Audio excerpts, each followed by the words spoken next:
आज हम बात करने वाले हैं एक मॉडर्न इंडियन लव स्टोरी पे बेस्ड एक novel this thing called love, जिसे लिखा है डेबलिना भट्टाचार्य ने। ये कहानी है ट्रस्ट, हीलिंग और सेकंड चांसेस की, यानी अपने दिल को समझने और एक दूसरे के लिए ओपन होने की। अगर आपको हार्टफेल्ट और रियलिस्टिक रोमांस पसंद है तो इस नावल के मेन कैरेक्टर्स हैं अमायरा और देवन। अमायरा एक टैलेंटेड शेफ़ है जो अपने कैरियर और इंडिपेंडेंस के लिए फुल फोकस्ड है। उसकी ज़िंदगी का सेंटर सिर्फ काम है और लव के लिए उसके पास अभी स्पेस नहीं है। दूसरी तरफ देवन एक थॉटफुल और इंट्रोवर्ट राइटर है जो अपनी सिंप्लिसिटी और ऑनेस्टी से लोगों का दिल जीत लेता है। अमायरा और देवन का मिलना एक अरेंज्ड मैरिज के थ्रू होता है। शुरू में अमायरा क्लियरली बता देती है कि ये मैरिज सिर्फ रिस्पॉन्सिबिलिटी है और लव अभी नहीं है। ये हमें दिखाता है कि ज़िंदगी के कुछ डिसीजंस इमोशंस से नहीं, सर्कमस्टांसिस से होते हैं और कभी कभी समझ और पेशेंस से हैंडल करने पड़ते हैं। कहानी काफ़ी इंटरेस्टिंग है क्योंकि ज़्यादा सीन्स पेरिस में होते हैं। दोनों स्ट्रेंजर्स की तरह एक साथ रहते हैं और इनिशियली मिसअंडरस्टैंडिंग्स और छोटी छोटी कन्फ्लिक्ट्स आती हैं। अमायरा और देवन दोनों अपने पास्ट एक्सपीरियंसेस और फियर्स के साथ डील कर रहे होते हैं।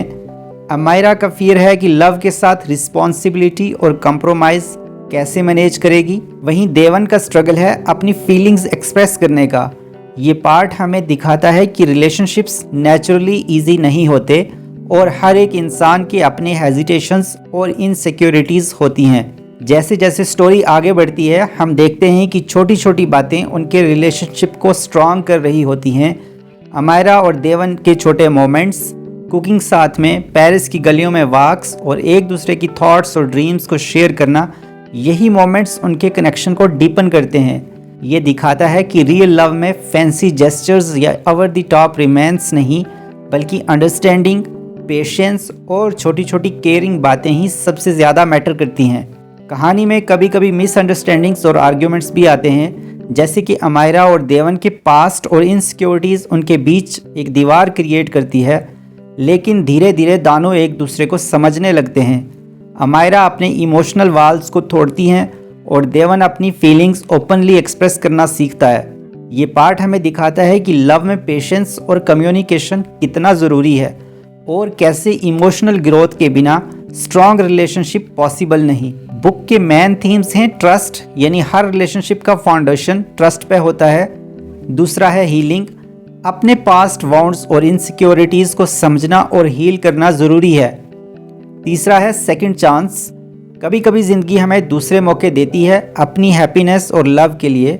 और चौथा थीम है स्लो लव, लव हमेशा फास्ट नहीं होता, कभी धीरे धीरे डेवलप होता है। इस कहानी से हमें ये भी सीखने को मिलता है कि हर इंसान का अपना पेस होता है लव और ट्रस्ट बिल्ड करने का, और कभी कभी पेशेंस और अंडरस्टैंडिंग से ही रियल बॉन्ड बनता है। अमायरा और देवन के कैरेक्टर्स ऐसे हैं जो रियल लाइफ में इजीली रिलेट किए जा सकते हैं। अमायरा जैसे लोग जो अपने कैरियर और इंडिपेंडेंस पे फोकस करते हैं, और देवन जैसे इंट्रोवर्ट लोग जो क्वाइटली इमोशंस फील करते हैं। दोनों के बीच का इंटरेक्शन हमें दिखाता है कि अपोजिट्स भी नेचुरली एक दूसरे को कम्प्लीमेंट कर सकते हैं, और ये हमें याद दिलाता है कि रिलेशनशिप्स में हमेशा इंस्टेंट रोमांस या मैजिक नहीं होता, कभी कभी छोटी छोटी अंडरस्टैंडिंग और ट्रस्ट ही सब कुछ होता है। तो ये थी summary this thing called love novel की, एक जेंटल, हार्टफेल्ट और इमोशनल इंडियन रोमांस स्टोरी जो ट्रस्ट, हीलिंग और सेकंड चांसेस के ऊपर है। अगर आपको स्लो रोमांस और रियल इमोशंस पसंद हैं तो ये बुक ज़रूर रीड करें, और याद रखिए कभी कभी लव को नेचुरली ग्रो होने देना सबसे ब्यूटीफुल चीज़ होती है। अगर आपको ये वीडियो पसंद आई तो लाइक और सब्सक्राइब करना मत भूलिए, और कमेंट में बताइए कि आपको कौन सा कैरेक्टर सबसे इंटरेस्टिंग लगा।